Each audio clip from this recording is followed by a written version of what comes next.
ओम श्री गणेशाय नमः।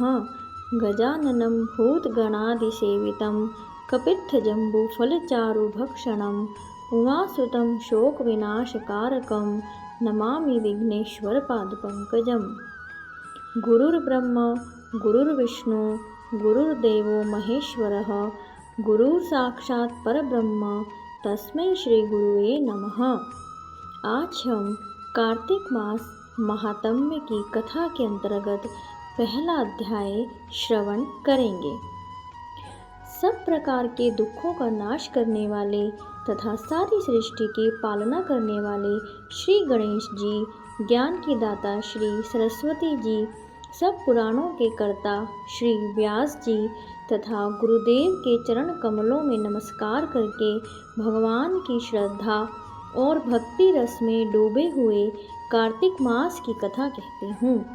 नैमिषारण्य में वास करने वाले शौनक आदि 88,000 ऋषि श्री सूत जी से कहते हैं, ब्रह्मन, आप हमारी इस घोर कलयुग से रक्षा करने के लिए कोई सरल उपाय बताएं।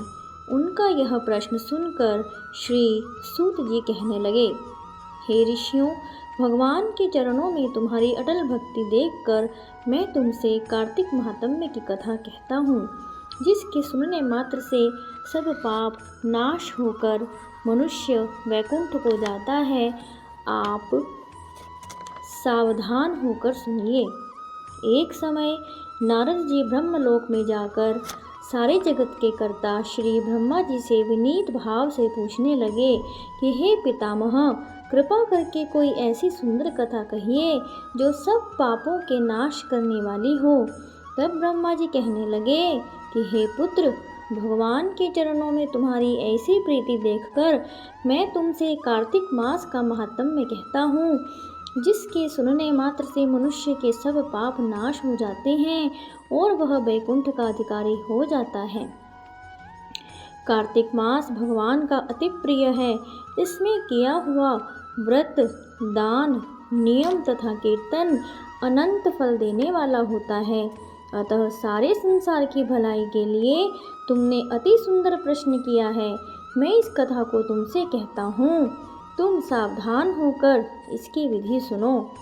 प्रति मनुष्य प्रातःकाल ब्रह्म मुहूर्त में लगभग 4 बजे उठकर शौच आदि से निवृत्त होकर 22 अंगुल लंबा सुगंधित वृक्ष का दातुन करे, परंतु श्राद्ध के दिन, सूर्य तथा चंद्र ग्रहण के दिन, एकम अमावस, नवमी, छठ, एकादशी तथा रविवार को दातुन न करे। जिस दिन दातुन न करनी हो उस दिन पानी से 12 कुल्ले करके मुंह को खूब अच्छी तरह से साफ कर लेवे। जब 2 घड़ी रात्रि रह जाए तो काले तिल, चंदन, चावल, फूल या कुशा लेकर तालाब, कुंड, नदी या संगम तथा किसी तीर्थ स्थान में जाकर भगवान से प्रार्थना करे कि भगवान, आपकी और श्री लक्ष्मी जी की प्रसन्नता के साथ के लिए मैं कार्तिक मास में स्नान करूंगा। इस प्रकार प्रतिज्ञा करके श्री गंगा जी, शिव, सूर्य और विष्णु जी का ध्यान करके नाभिवर्त जल में प्रवेश करके अच्छी तरह से स्नान करे। फिर जल से बाहर आकर देवता, ऋषि और पितरों का तर्पण करे। स्नान के पश्चात षोडशोपचार विधि से भगवान का पूजन करे, भगवान को अर्घ्य देवे और प्रार्थना करे कि भगवान श्री राधा सहित मेरे इस अर्घ्य को ग्रहण करें। और इस प्रकार प्रार्थना करके 16 चीज़ें, आवाहन, पाद्य, अर्घ्य, आचमन, स्नान, वस्त्र, चंदन, अक्षत, पुष्प, धूप, दीप, नैवेद्य, तांबूल, पुंगी फल, दक्षिणा और नमस्कार भगवान की मूर्ति को अर्पण करके तुलसी मंजरी से भगवान का पूजन करना चाहिए। इसे षोडशोपचार पूजन कहते हैं। बोलिए कार्तिक मास महात्म्य की जय। बोलिए विष्णु भगवान की जय, लक्ष्मी माता की जय।